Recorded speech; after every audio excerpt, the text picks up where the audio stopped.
Hi, and welcome to the 19th in this series on the BUTs of the Bible, these weekly devotionals on those verses that have that significant little three-letter word "but" in them that makes such a difference to our hearts and to our lives.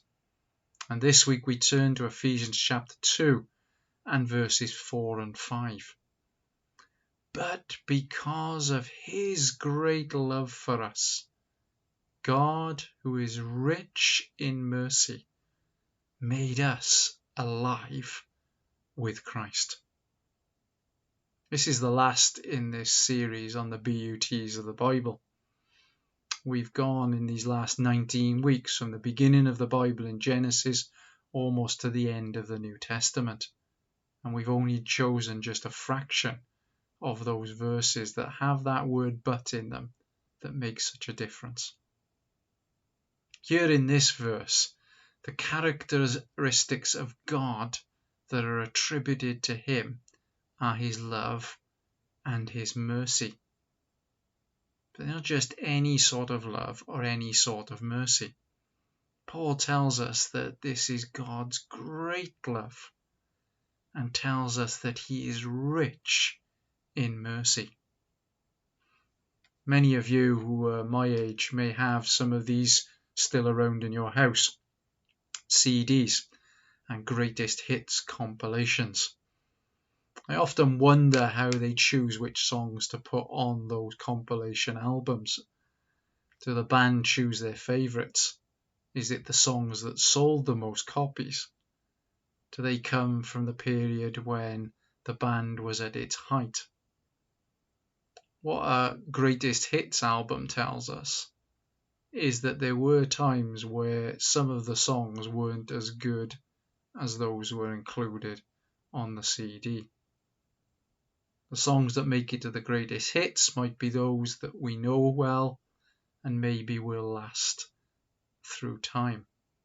But there were other songs that were less popular, less well remembered, and have quickly faded from our memories. But God's great love for us isn't like that greatest hits. God's love for us is not up and down. It doesn't favour one over another. And it isn't more intense in one period of time than another. God's love towards us is to all of us for all of time, and it's always full on. We sing that children's song with actions, and in it there's that line, "Our God is a great big God, and he holds us in his hands." The simplicity of that song and the words still have a profound truth, that our great big God, with his great big love, holds us in his hands. Let's just pause and ponder on the awesomeness of that truth. But this verse doesn't just tell us about God's great love towards us, but also reminds us that his mercy is rich towards us. The Times newspaper annually has the rich list that it produces. That's the 1,000 individuals or families in the UK who have the greatest net worth. This year, the top person was James Dyson, the Hoover man.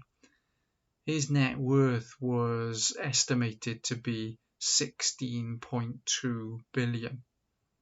That's a lot of machines that you need to sell.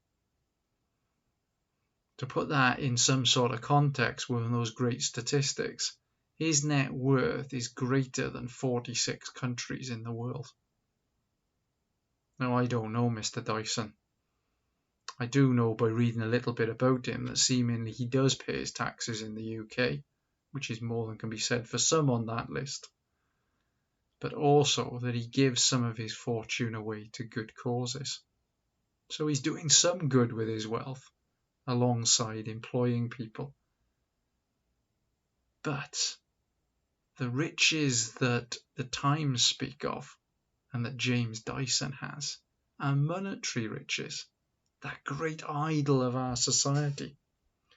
But God's richness is not to do with money, it's to do with his mercy towards us. And that is endless, because we have a debt of sin that we cannot pay, a consequence of which leads to our death. But God in Jesus has paid that debt and has set us free from that consequence. Because of God's great love towards us and the richness of his mercy towards us, this verse tells us we can be made alive with Christ. That's abundant life, the fullness of life, the greatest of lives. My prayer is that as we've looked at this word "but" through the Bible over these last 19 weeks, that you've seen the difference that God can make in your life and your heart.